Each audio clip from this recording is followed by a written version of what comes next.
Questions are already rolling in, so that's great. We are hoping that everyone will use the Q&A chat function. We are going to answer larger questions for the whole group at the after the presentation, and we hope that if there are any specific questions that you have, that you'll hang in there with us. If they're not addressed in the presentation, that we can get them to you afterwards. I just wanted, so let's get started. My name is Angela Barnett. There's also John Ayub and Andrew. Hi, guys. We represent the executive board for Vista Grove Initiative, and we have a lot of volunteers working with us, and we intend to present a video recorded presentation first by Andrew Flake, just because he wanted to make sure that he got the full breath out without any technical issues. So he pre-recorded that for us, and that will hopefully help with any connection issues. And after that presentation, we're going to be taking questions and answers from everyone. And I'll mention too, just on a, let's see, close that.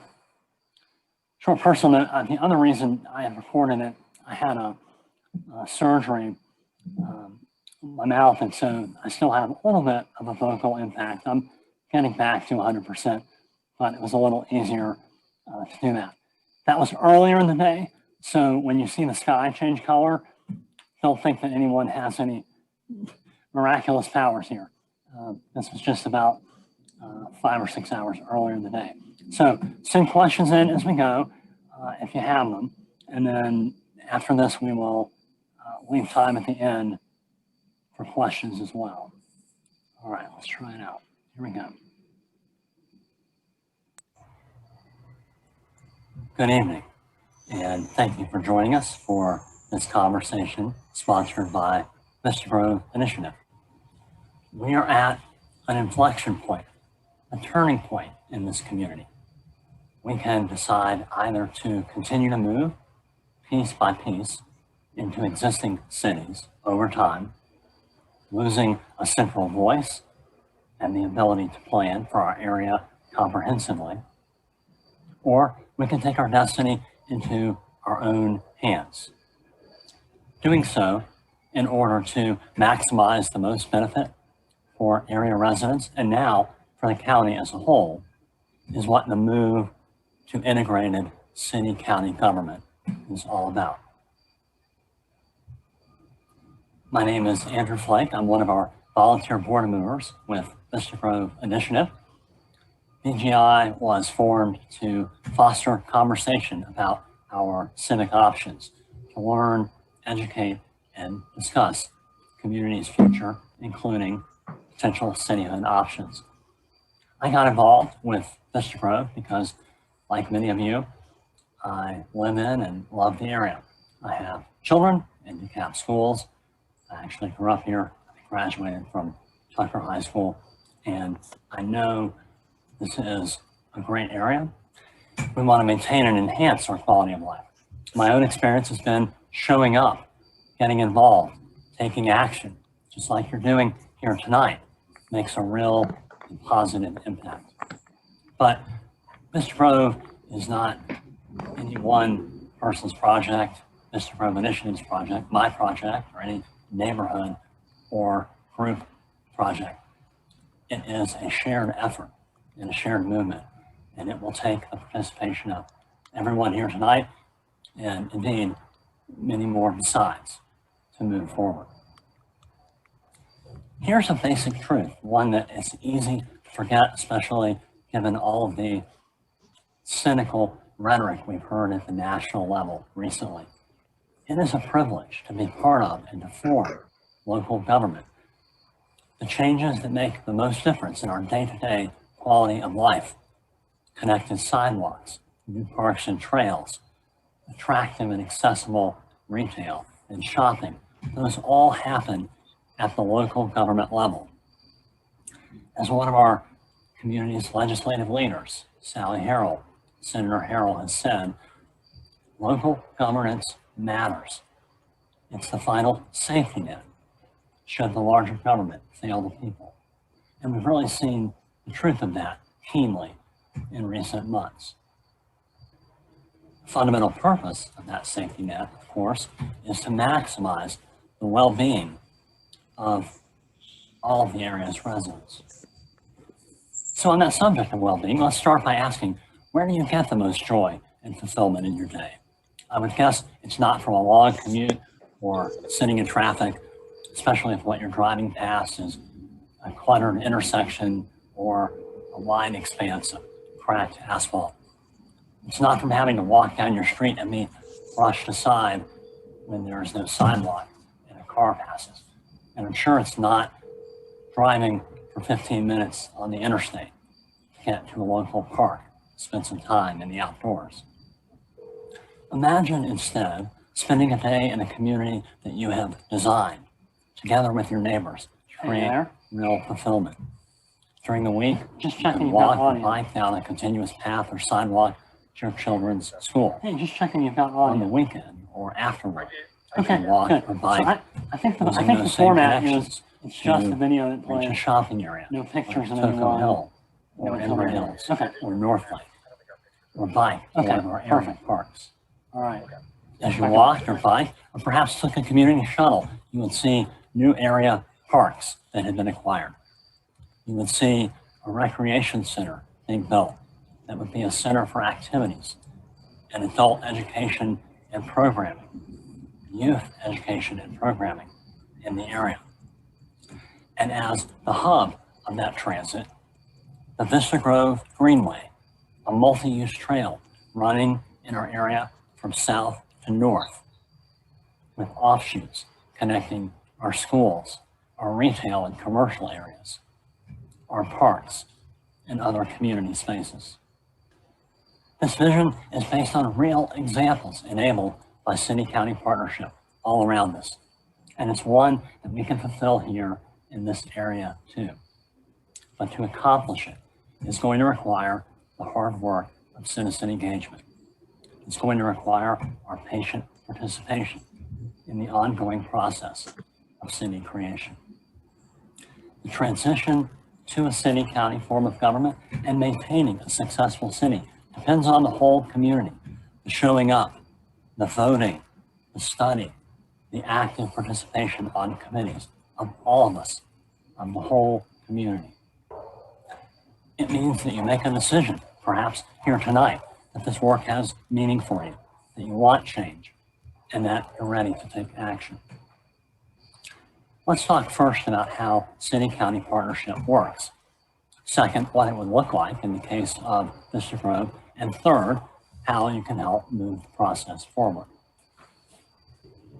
To begin with, we are already surrounded by areas with a city-county form of government: Atlanta, Brookhaven, Chamblee, Dorville, Tucker. In all of those areas, residents are making the decisions about which services are best delivered through the city and which through the county. Typically, an intensely local area like parks or zoning is the one the cities are choosing to handle. More non-local services with economies of scale are the ones that the county is continuing to handle. This cooperation moves those local services closer to the people they serve. Let me repeat that. It's moving those local services closer to the people they serve. There is no duplication of effort. By law, the cities and counties work together to develop a service delivery strategy that ensures no overlap in coverage and maximum efficiency. Just as we elect representatives to the Georgia General Assembly and then to the U.S. Congress, there are different focus areas. City staff work on different areas than county staff, just as city elected leaders, council members, focus on different areas than county commissioners. The work is not an extra layer. The work is complementary. They're working together and cooperating in a complementary fashion. If anything, Moving those local services closer to the people that they serve means a smaller, more efficient government with less bureaucracy. And it is important to note, recent cities in DeKalb have not only not raised their tax millage rates, they have actually been able to lower them. Tucker and Brookhaven are examples. When new cities have formed in DeKalb, it has been a recognition that they have matured and evolved. That evolution includes growth in population and in citizen engagement to the point that those areas are ready for their own voice. This is just common sense. Serving over 700,000 residents, county government necessarily has to be very selective about its priorities. Only so much can be accomplished at that level and serving that vast population, which is where cities have stepped in. Even if you're in one of our active neighborhood associations, I'm sure you have experienced that your influence on certain issues seems to wane beyond the borders of your neighborhood. A city with elected leaders drawn from your neighborhood and able to focus on just this area gives you additional voice and reach. Our neighborhoods, from Leaf Fork Creek to Echo Park, on up to Emory Hills, meet all the criteria for areas that can benefit from a city-county form of government. Moving to that form of government is not an issue of partisan politics. It is not partisan in any way. The mayor and city council are elected on a nonpartisan basis, and the issues they engage with are not partisan either. They're fulfilling priorities for improvement of the area's residents, keeping in mind the larger needs of the county and working in the region and with other municipalities. Take parks, for example. Instead of just one group of neighbors having to shoulder the entire load of new park creation, you have an entire department focused on park creation and recreation in this area. Needed projects get propelled forward proactively. The city is supplying energy and support to those citizen efforts.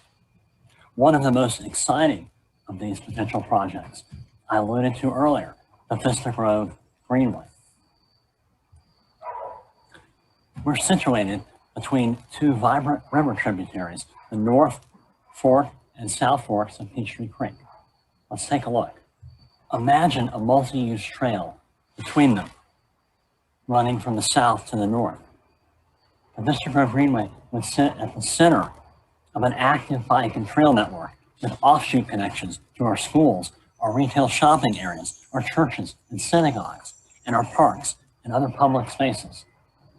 We move from Medlock Park and the South Fork Trail System on up to Fisher Park, connecting up with the Peachtree Creek Greenway and further north to Emory Hills. We would truly have a gem in the emerging regional trail system here and an incredible enhancement to our quality of life.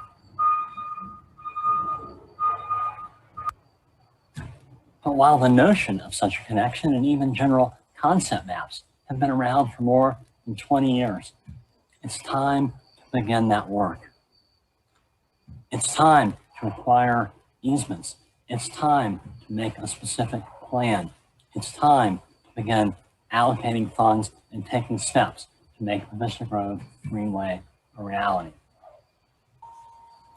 Look at the contrast to the west, where Brookhaven, Chamblee, and Dorville have gotten behind the Peachtree Creek Greenway.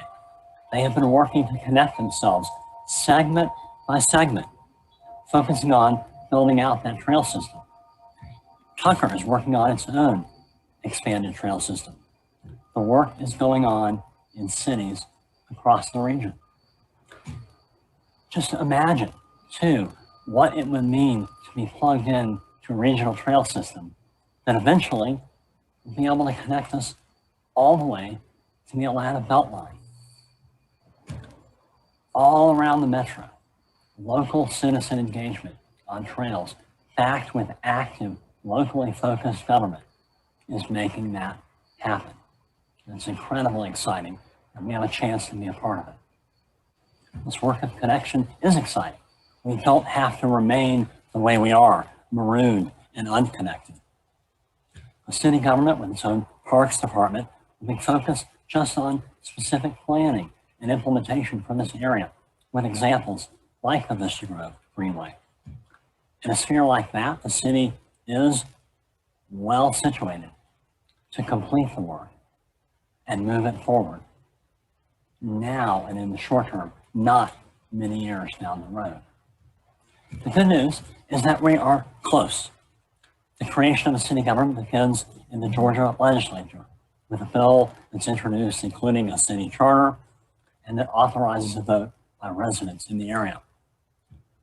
This year, in the last legislative session, two of our local state senators, Senators Elena Parent and Sally Harrell, with support from Representative Mary Margaret Oliver, introduced legislation that would permit such a vote for Vista Grove. The coronavirus shortened the legislative session and that bill didn't move forward, but we anticipate that it will be reintroduced this coming year. We hope and expect that will mean our area will have an opportunity for a vote in November of 2021.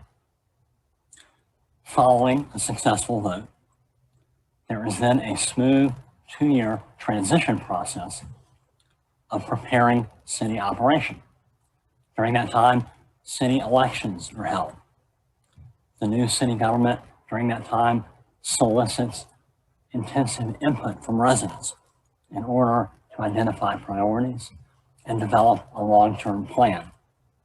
That plan aligns the priorities of the new city with its residents and its neighborhoods. Some of those priorities we know, they're clear. The area wants to improve our bike lane and sidewalk network. We want to preserve and expand our parks and recreational offerings. We want to regularly repair and maintain and pave our roads. We want to have more say on how growth and development in our area happen. During this transition period, as those priorities are developed, the new city is working hand in hand with the county on the transition. After that transition period, the city would offer 3 services: roads and drainage, parks and recreation, and planning and zoning. We refer to those sometimes as the 3 Ps: paving, parks, and planning. They're 3 intensely local services that benefit from local knowledge and local engagement and are most directly used by impacted members of the community. The county would continue to handle all other services, including police. Although a new city could have supported its own independent police force, both Vista Grove Initiative and the legislators sponsoring the Vista Grove bill believe it's important for a host of reasons that the area continue to use and support the DeKalb Police Department. So in a city-county form of government, we are balancing benefits: local control over the backyard, bread and butter issues and services that impact you most, and on the other hand, benefiting from the economies of scale over a more widely dispersed area when the county offers services.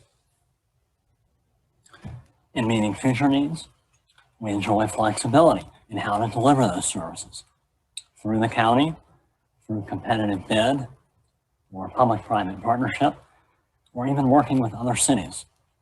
We have the ability to adapt and respond more quickly to challenges that have not yet arisen. Prompt local city action during the coronavirus pandemic's early days provides a recent example. So do local city initiatives to promote diversity and inclusion in their businesses and residential patterns, including through affordable housing. working to ensure adequate, fair housing for all residents, teachers, firefighters, other community heroes who want to live in the community that they serve. This city-county model works. We now have decades of experience in DeKalb with city-county government. And in the past 10 to 12 years, especially, with both new cities forming successfully and long-standing cities, take Chamblee as an example, entering a new era of growth and vitality.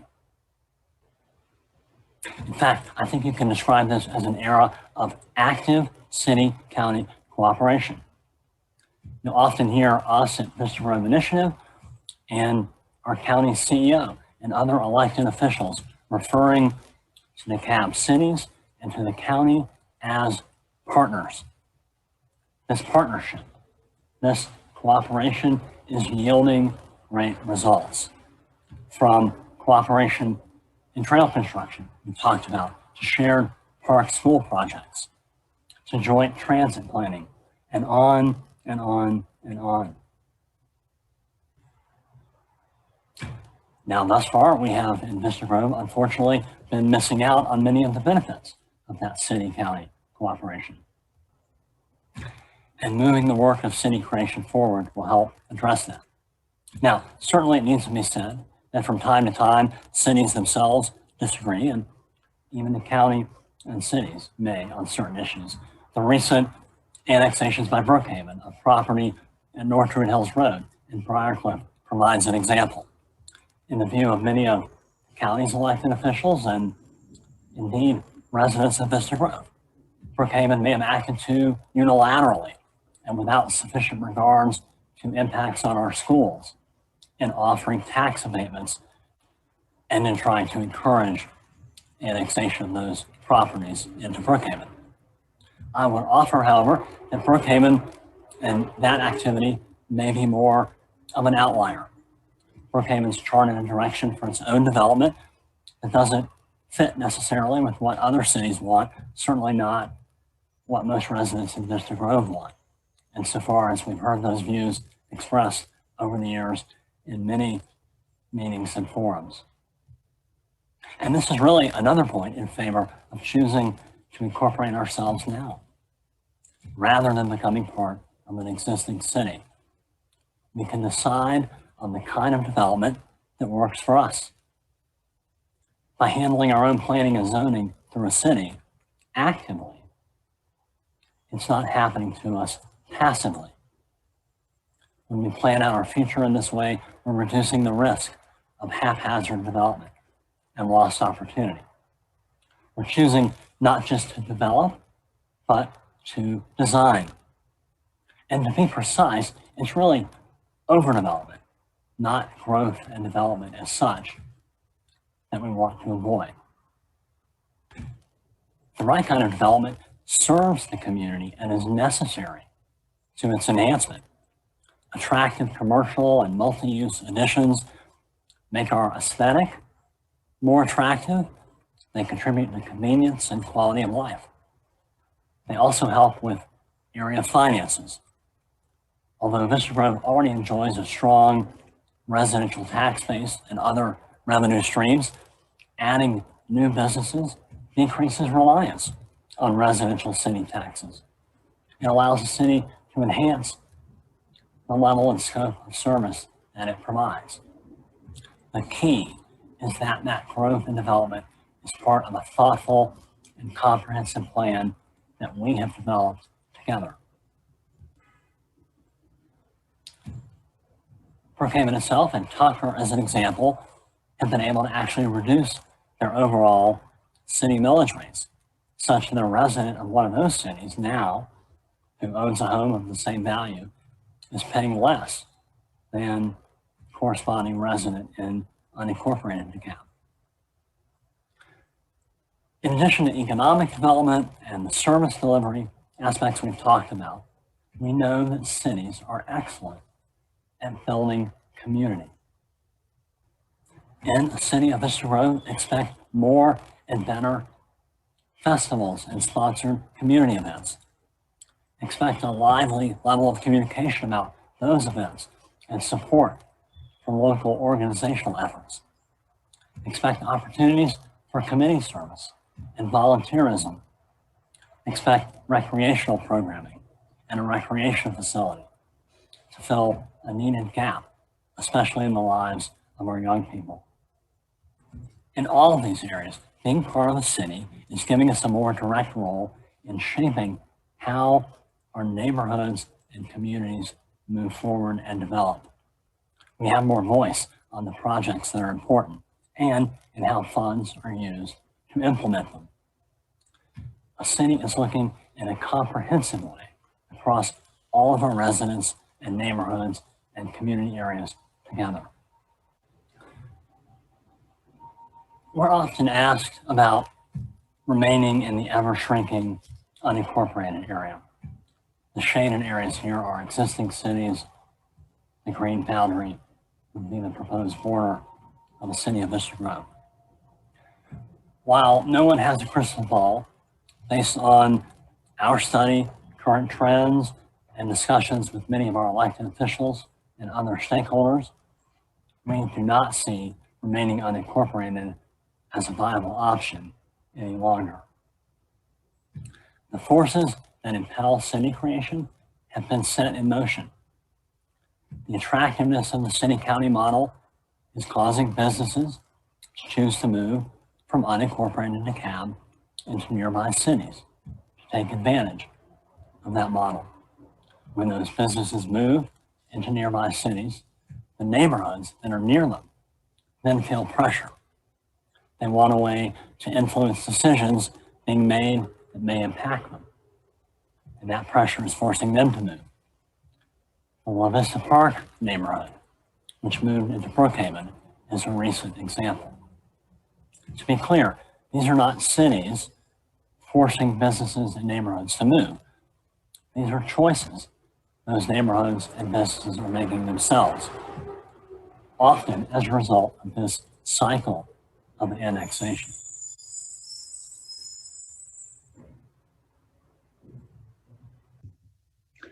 Not being in a city is placing those neighborhoods at a disadvantage.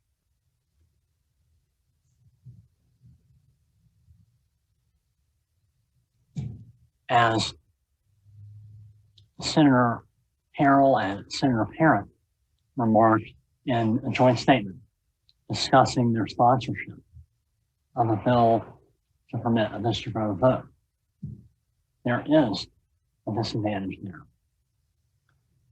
They wrote, as the unincorporated area is now surrounded by existing cities, some neighborhoods have been impacted by multiple annexations of nearby areas. This leaves those living in the unincorporated area at a disadvantage when it comes to choosing a path forward. In addition, as the area is impacted by regional developments, such as the Georgia Department of Transportation top-end managed toll lane project, the surrounding city leaders have a voice at the table that the unincorporated area lacks.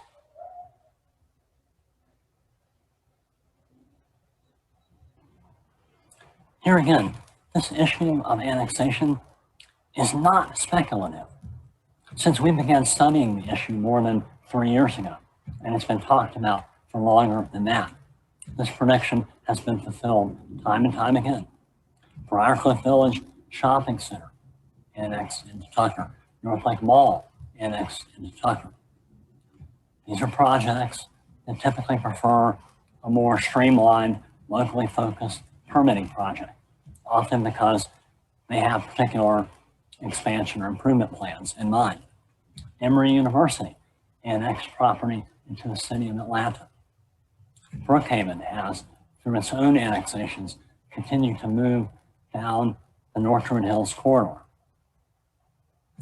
As further commercial annexation continues, we mentioned La Vista Park, it's eating away at the borders.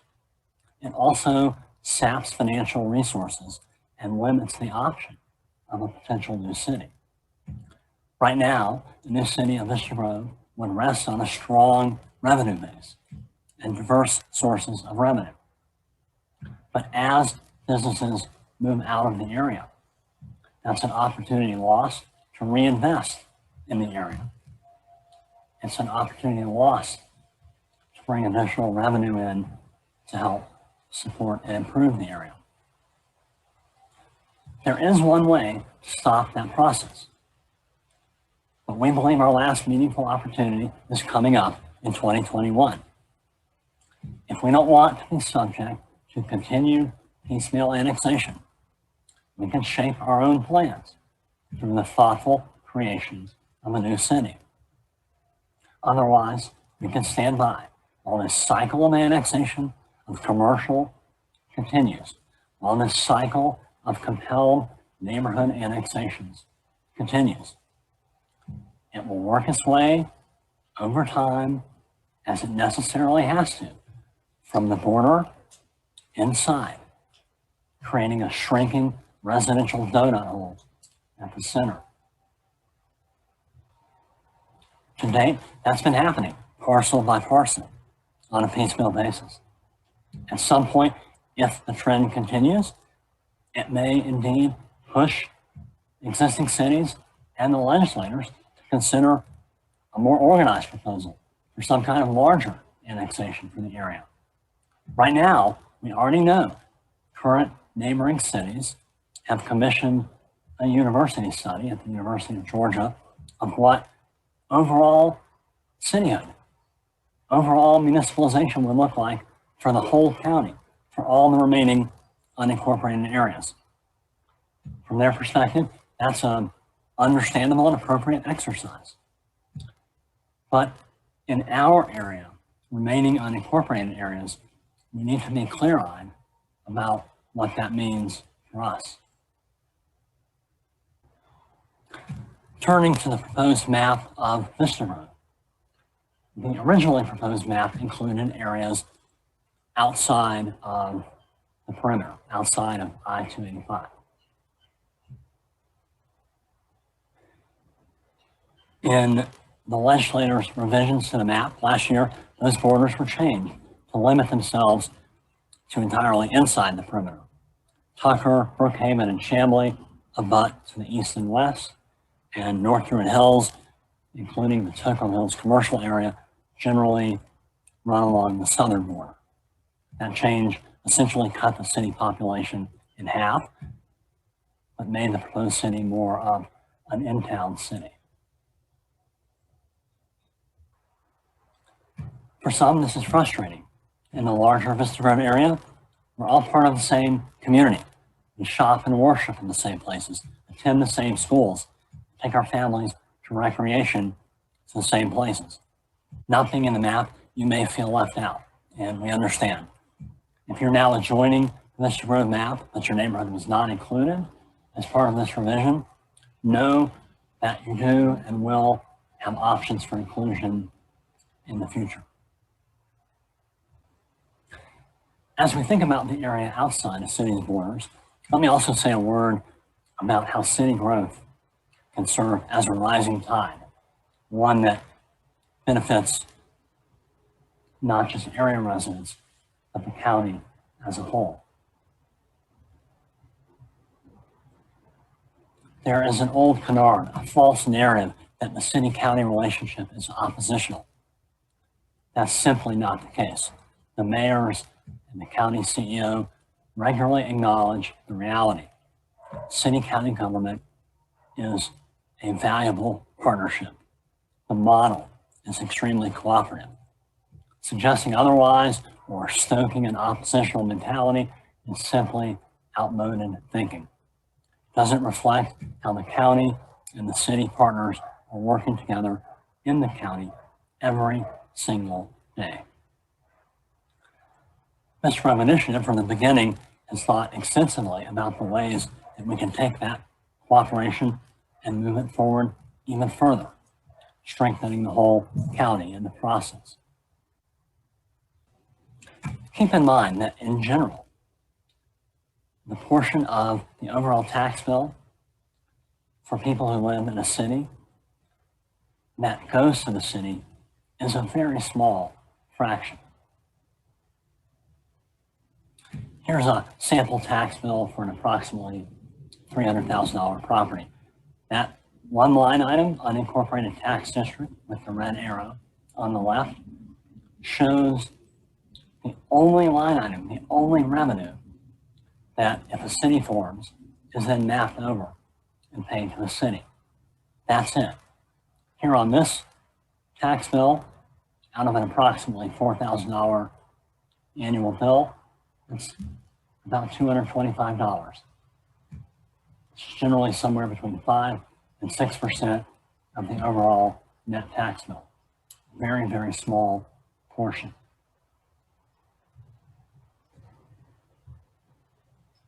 And there will be opportunities to recapture even that amount through more efficient operation, which is what the nature of city-county partnership inherently provides.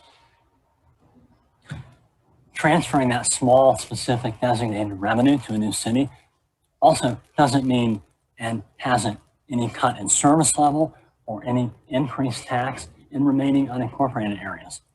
Bearing that out is county millage rates over time in the budget, and the fact that the county has adapted to other incorporations, including Tucker and Brookhaven, and continue to thrive. The county will even have opportunities for adding revenue for expanded services. An example is the recent and ongoing expansion of the countywide sanitation services, an excellent value proposition for residents. Pine Lake and Stone Mountain have switched, and there was discussion of an anticipated doorbell switch as well. So that is that flexibility again, cities making decisions to use the county for certain services. Also, we and the legislators sponsoring the Vista Grove bill intend that the city of Vista Grove will continue to use and support the DeKalb Police Department rather than creating an independent police force. Why is that so important?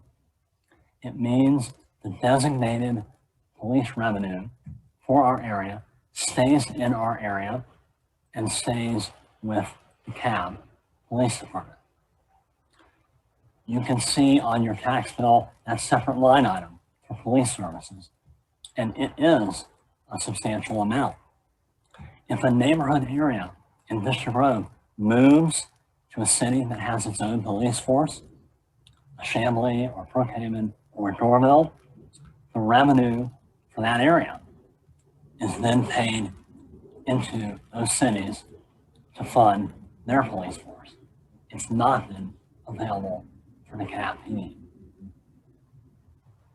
Not only does the city of Vista Grove keep police revenue in DeKalb County, we believe working with the DeKalb PD, as we've already seen, provides opportunities for close collaboration, community policing, and enhanced public safety. I'll say it again, these results are not speculative. They're proven and concrete. We know the benefits that can be realized because neighboring cities are delivering them. In all these service areas we've been talking about, and in communities like ours around us, the city-county government form has been tested and it's proven itself with flying colors. The key has been giving engaged citizens a helping hand, a boost in energy and resources and planning to make their dreams for community improvement a reality. There's an energy that courses through these projects, an active magic when you put smart planning and active local government behind engaged citizen initiative. The other side of this coin is that it will require work of us. Early citizen involvement has been key to successful city startup. And keeping good government after city startup has also required ongoing and active citizen participation. A new city of Vista Grove would not be someone else's city. You wouldn't be on the periphery or stepping into someone else's plans and priorities. It would be your city. That means we have to vote for qualified leadership, show up at meetings, serve on committees, pay attention, and stay informed. You will be called upon to provide the planning and input to help shape the initial parks, planning, and road and sidewalk priorities, as well as other city projects. You will be needed to fill critical volunteer citizen committees and all of the roles that are necessary to making a city work well. Living here and as part of this effort, having an opportunity to talk with so many residents across our neighborhoods over these past years, I am fully confident that we as a whole are ready for and equal to the challenge of civic life in our own city. Our level of community engagement is high. We recognize the challenges of urbanization and of population growth around us, and we want to evolve and grow. We want to maintain not just a good, but a great quality of life. We're motivated by service ideals, and we've been willing to invest our time and resources time and time again in this community. We've demonstrated that over time. And there are no better set of qualities than those kind of service and participation and engagement ideals on which to found a city.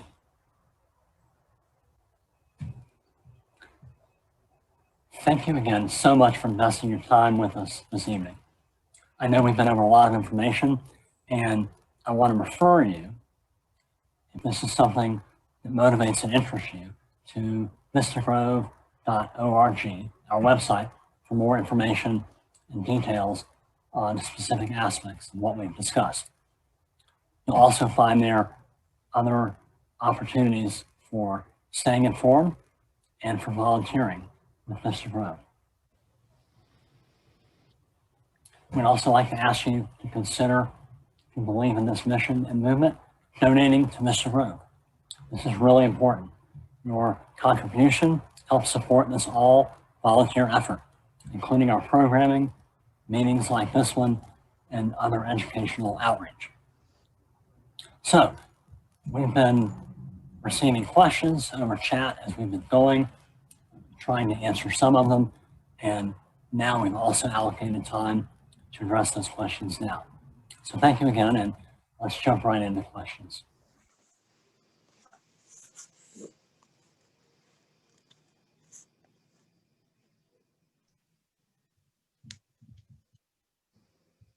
You're on, Andrew. Okay, great.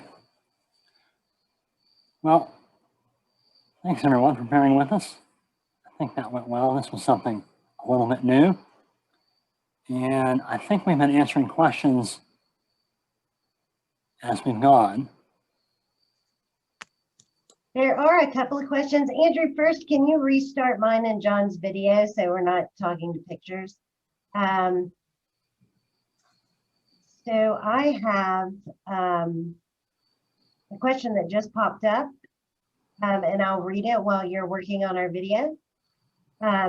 It says, Sagamore recently learned that $150,000 has been committed from SPLOST funds through county roads and drainage to repair or replace a vital path and bridge over Turtle Creek that is Georgia's safe route to school. This may take more than a year to accomplish. Will that money and effort transfer to the city?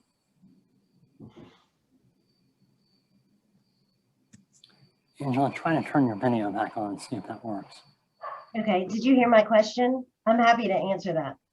But you're in Sagamore, so you may be better suited to answer that.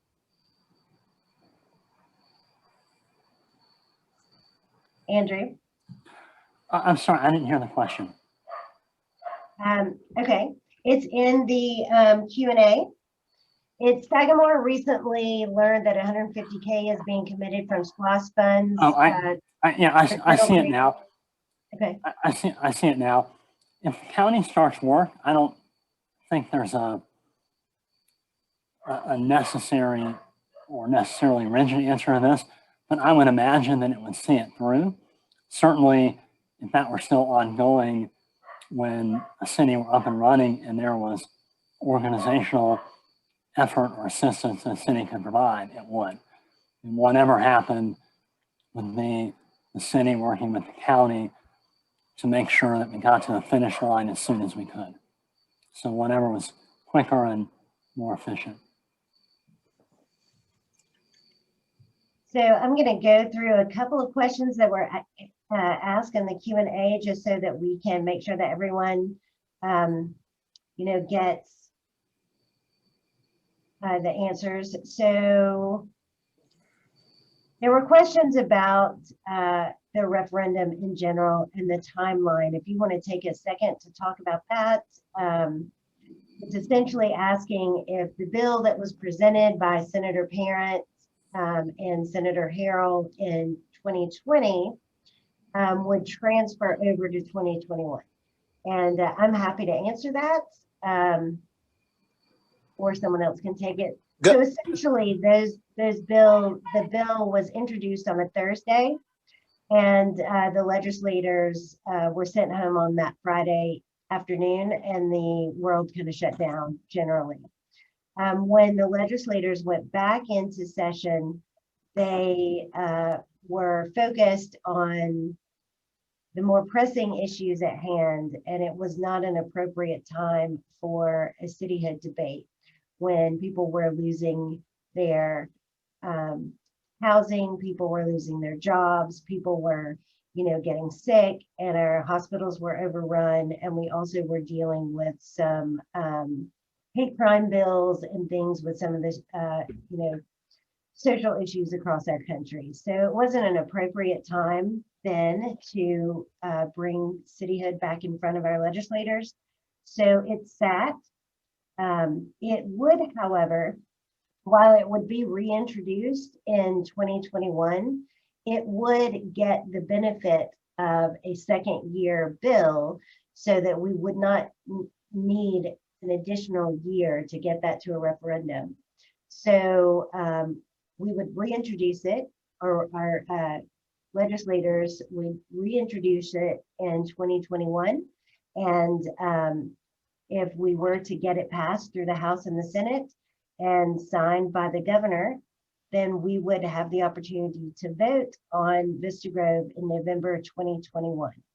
You may notice the Vista Grove signs have new 2021 stickers on them. It's kind of a 2021 or bust for us, especially with all the looming annexations.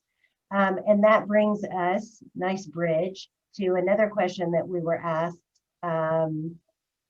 How can Vista Grove get cooperation from Brookhaven, Chamblee, and Tucker to suspend annexation efforts similar to the one just approved to take over areas along North Druid Hills Road near Briarcliff? He's referencing the target site. And will one of you guys take that one? Yeah, I can answer. Go ahead, John. Or you answer, you can. It's fine. Well, jump in. I was just going to say, this is a tough issue for the county, for the cities, for the legislators. I think we would have to count on a conversation and count on particularly the legislators in the DeKalb delegation trying to convene, Brookhaven, representatives of a new city and the other cities, and really talk through that issue. And everyone would have to approach it in the spirit of, what do the neighborhoods want? What is best for the residents? And, as I mentioned in the remarks earlier, we've said, none of the cities are trying to grab neighborhoods. They're more or less receptive to receiving annexation petitions, depending on what happens, and certainly more or less eager for commercial. But I think you would have to have that kind of conversation with neighborhood interests in mind. And I would just add into that's why it's so critical for our legislators to reintroduce our Vista Grove bill. And just to go back to what Angela was talking about, the bill would actually be a different bill. It would have a different bill number. It may be the exact same format. It may look the same. It may have the same map, but it would actually be a new bill because this is the first year of a biannual is this year. So it would have a new bill number, but having a bill introduced would in and of itself stop Brookhaven and Chamblee and Tucker and any other annexations. It would have the effect of freezing efforts to annex more neighborhoods while our bill is considered with a referendum. Once it's signed. Once there's it's signed. Certainly That's right. an interim period where I think you do have to have that preliminary conversation. But I would say that as long as it's a real possibility, other cities will think twice about annexing while we're actually having true and meaningful conversations about it with our legislators. I would also just add that if you're familiar with the litigation that surrounded the Century Center referendum / annexation between the cities of Chamblee and Brookhaven, you'll see that the Georgia Supreme Court decided that once an area is subject to a referendum, it freezes any ability for any properties to annex, whether they want to or not. It kind of freezes the ability for annexation. What are some other questions, Angela? Let me get to, so Alan Fields is playing around on Google a little bit, and he has a tax question. He says, according to a simple Google search, DeKalb County millage rate is 20.81. Brookhaven millage rate is 27.40. This shows Brookhaven's rate is 31.7% higher than DeKalb County. How do taxes not go up? So maybe we can put a link up when we post the chat, but on the tax commissioner's website, Alan, you can look at a line item, you can search it, and there's a PDF of every line item that adds up, to the total Brookhaven tax bill, total unincorporated DeKalb bill, and they walk over it through time. And you can see the current total in Brookhaven, at least it appeared to us, and Brookhaven's held this out, is a little bit lower. And Tucker's is too, because they were able to slightly reduce the portion of their millage rate that relates to parks. But if you want to isolate what the issue is, you can look at that line item that's kind of unincorporated tax district now, the one that we mentioned maps over, and that's the one that was reduced a little bit. Yeah. The other thing I'll say about Brookhaven, they have brought in so much more commercial. They do have more flexibility with their revenue than a lot of other cities. Well, and let me just help him answer that question too. You're not looking at the full tax bill. The DeKalb County has several different line items. What you need to do is take the same value property and plug it into a DeKalb tax bill, and then take that same property value and plug it into a Brookhaven tax bill. And what you'll find is Brookhaven's taxes millage rate is actually less. So you're just looking at it. You're not looking at all the line items to help you better understand. So no, that's just not right. DeKalb County's taxes are higher than Brookhaven's, higher than Tucker's. We have another question. And can you guys direct Alan to places on our website where he may get additional information about the taxes? Yeah, I think if you go to vistagrove.org in the FAQ section, there's information about that. And I'm trying to see if that tax commissioner link, if it's not posted, we can get up pretty soon too, because that was useful. While we're on this topic, Alan just commented again that he owned a home in Brookhaven. He said it went from 1,800 to 4,400. Well, the other issue, you have to look at the millage rate itself. Obviously, property values, the base of the assessment can go up. And if that happens steadily, it's adding value to the homeowner, and it's a good thing. So when property values go up, it doesn't matter where the rate is held. There's going to be some some increase. And that's why your taxes went up, because your property value went up, because you're in Brookhaven, because it's a city and it's nicer. That's how it works. Right, let's get to it. Go ahead. Sorry. There was a related question about the legislative session that I think Mark asked, which is the General Assembly's view or Governor Kemp's view of proposed city. I don't know. I think historically, the General Assembly's been receptive to local decision making. And again, it's really a nonpartisan issue. So I wouldn't anticipate any issue there.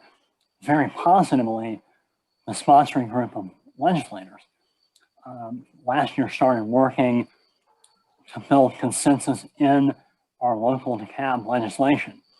And if they have a majority of that delegation, that's not only a way that builds more consensus, but it's a way that lets the bill pass, without even going through a full General Assembly vote. So I think that's a real positive, and hopefully, their efforts at consensus building will continue and be successful. Here are two more questions, kind of together.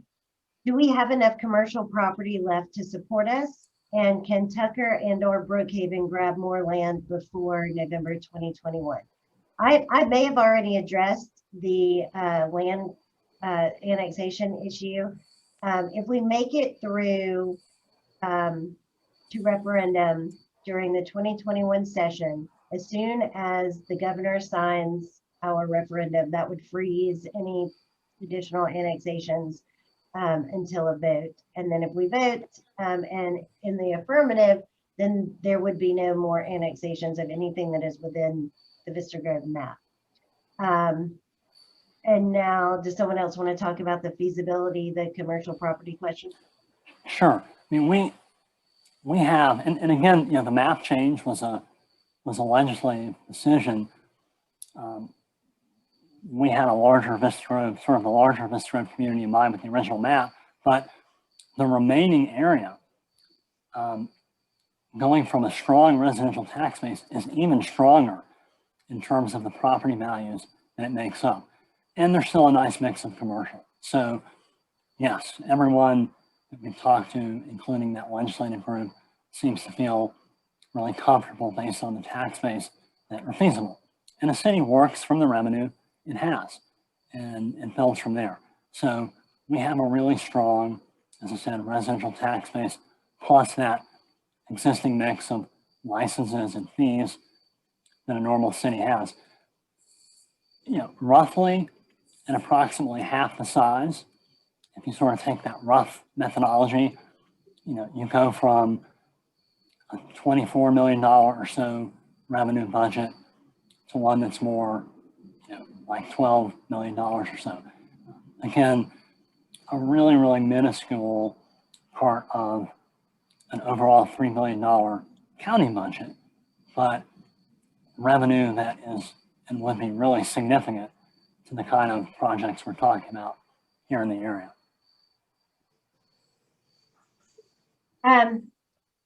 Let's get to another question. So this information is in our feasibility study, but Bill Coates was asking, what do you think an approximate annual budget would be for the new city? So I just mentioned that,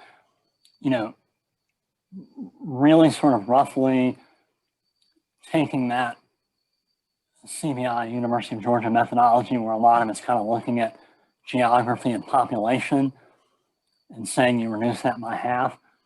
And this is just rough, but that estimate would be more like $12 million. One of the things we're having to consider right now, and certainly want legislative input on that, is whether we're going to be asked to or need to update that feasibility study. If we did, it would be an expensive undertaking, but it would provide some additional data. Whether that's necessary, as I said, is something we have to evaluate. So let's see, there's two more important questions that I want to make sure that we get to. So one of the questions was, do you have a plan to counter DeKalb Strong from rallying people to vote against this city? They successfully killed La Vista Hills. Let me- I'll let talk me- about that. Yeah, well, let me address that for a moment too, because, you know, going back even more than 3 years ago, we started out this initiative with a really different idea. And it was that this is not an oppositional issue. We know now there's no city-county opposition. It's a partnership. And, you know, more and more people, I think, have recognized that and seen that. And so this is not a political campaign.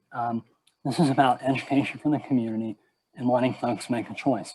I have a lot of friends who are in DeKalb strong, and many friends who aren't necessarily in favor of a city now. And that's fine, because a city is going to be working for everyone.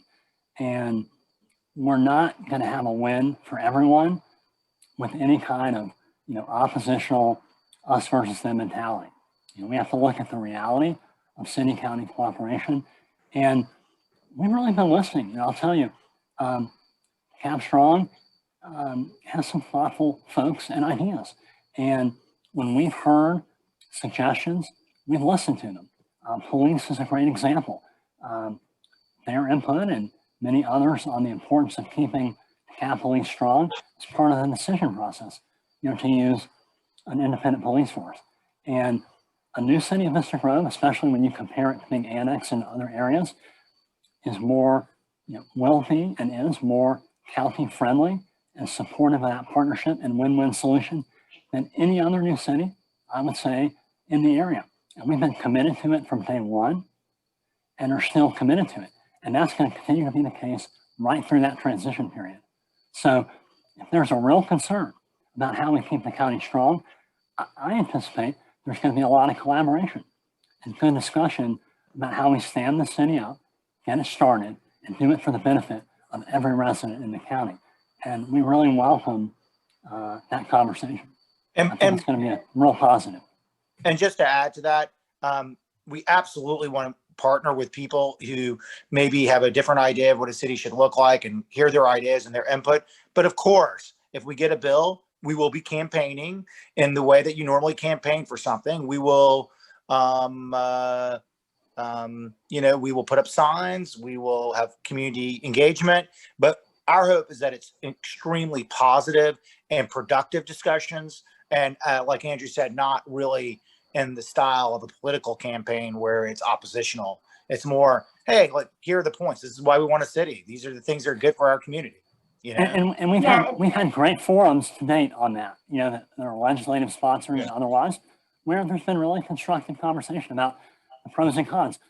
A city's not a panacea, you know, it's not a cure-all.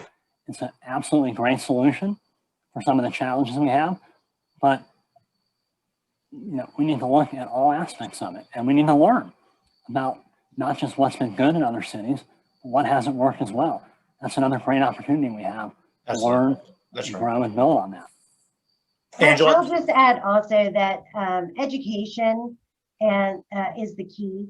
We just have to make sure our biggest obstacle really is reaching our residents. We have a team of volunteers canvassing for us right now. Our goal is to reach every house with flyers and information to direct them to our website and to the idea in general before you know, a vote happens in the legislative session next year in 2021. And you know, we appreciate it. We've had some comments from a few of our volunteers already who have been doing some canvassing for us. We really appreciate that. But that's our biggest obstacle. The information is there. We just have to get it to the people. And then the other, oh, I'm sorry, lost that whole train of thought. Oh, Let's get to and the next. Kathleen, thank you for the comment. You know, we do need to start a fundraiser and put something on, you know, to help with the outreach efforts, and we will do that shortly. And, you know, I'll tell you, if you go online and donate, every little bit does help, you know, with the yard sign, putting on a meeting like this and getting the word out. Because Angela, you know, really hit it on the head. It's just about reaching people and making sure they know what their options are. Please tell your friends, tell them, you know, $50, $100, whatever you can give us. That will go towards educating people and and moving this along. But yeah, COVID's kind of been put a little bit of a obstacle in having what we like to do, which were more, fundraisers, family friendly fundraisers and dinner parties and local things. But the reality is that we'll still put on a fundraiser of some sort and hopefully get the money we need to push this through. So I want to what's the next question? Switch topics before we lose some people. So Cindy Crouch has some questions about police, and she gave a story about an experience she had with DeKalb PD that was disappointing, and also the ambulance service, and that she owns businesses in other areas of DeKalb County where there's city police, and she sees more responsive policing, public safety in those areas. And I just want to address that. She also said, how will public safety be improved with Vista Grove? So I want to talk about that. So me and a team of people were met with the top commissioners with the DeKalb County Police Department, talked about their operation. They brought us around to every nook and cranny of their central operation here in the North Central Precinct. And it's an impressive operation. If you look at the study, the impact study that DeKalb County did, you can see that while our area pays in, I think, $18 million for public safety every year in our taxes, we only utilize about 7 million in service. And we're lucky that we don't have the kind of crime, but we're not just lucky. We also have DeKalb County Police working for us. I understand there's always going to be complaints about police service, but they do have an impressive operation. Tucker has seen an improvement since they became a city, and they partner with DeKalb County Police because they have an appointed liaison between the city government and the DeKalb County Police Department. There's a little more organized communication and collaboration once a city is formed. That kind of unifies your voice. Not only do you get your voice in planning and zoning and what roads and sidewalks get built, but while we're not taking over the police services as a city, we would still enter into an intergovernmental agreement with the DeKalb County Police Department to provide those police services for our area. And they're very responsive. We had, just as our volunteer nonprofit, we had one of our local officers in the community come and speak about efforts at one of our community meetings last year, and talked about some of the ways that, talking with us and others, they've already been able to do more community-oriented policing. You may have noticed over the past year a lot more visibility of DeKalb PD. One of our volunteers is very interested in public safety, and a volunteer public safety servant himself, and talk with them about simply parking for meetings in more public areas, the front of parking lots instead of the back. Something as simple as that. The DeKalb is very responsive. They want to help. They're dedicated. They're highly trained. They're excellent.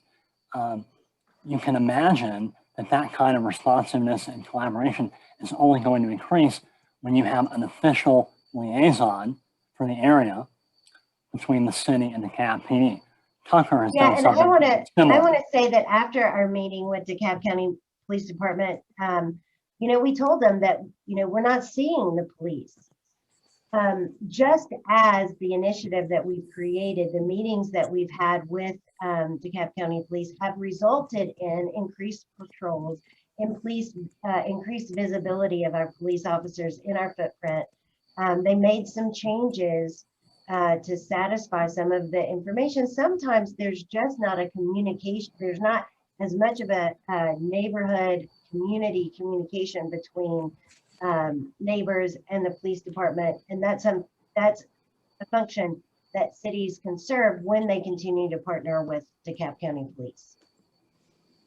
And,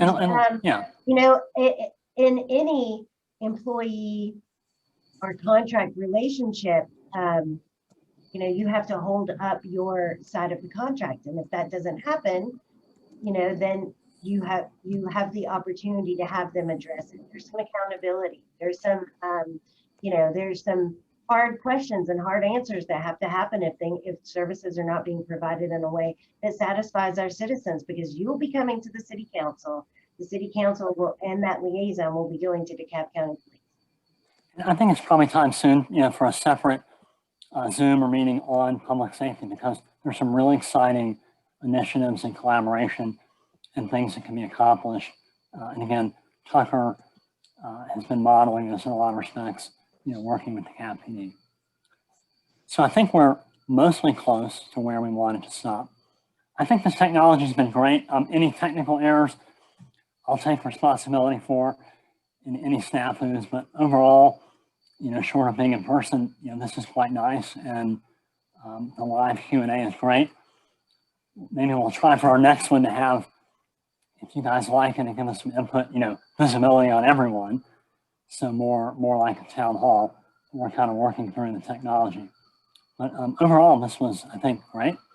And if you have any other, you know, feedback, email at info@vistagrove.org or other questions, and, you know, we'd love to get back to you. And are really, really grateful for your time tonight. Thank you so much for your time. And thanks, everyone. Thank can't you wait all. to see you guys. And Soon. I zoned out because I was answering questions, but we have another community meeting on December 10th. That information will be posted on our website under events. We'll be following up with a few other community events once we get those scheduled, but the immediate next community meeting will be December 10th. As we canvass and broaden and get the information out to more and more neighbors, we hope to draw in more different areas into our community meetings as we target different parts of the community. But if you're looking for information or looking for any events that are coming up, our website, vistagrove.org, is the best place to go for that. Great, guys. And also, and make sure, if you haven't, you know, sign up, register, and, you know, make sure that you're getting emails and regular updates. And if someone couldn't make it tonight, definitely send them the link for December 10th at 7 p.m. and mention it to them. All right. Good. Night, everyone. Bye.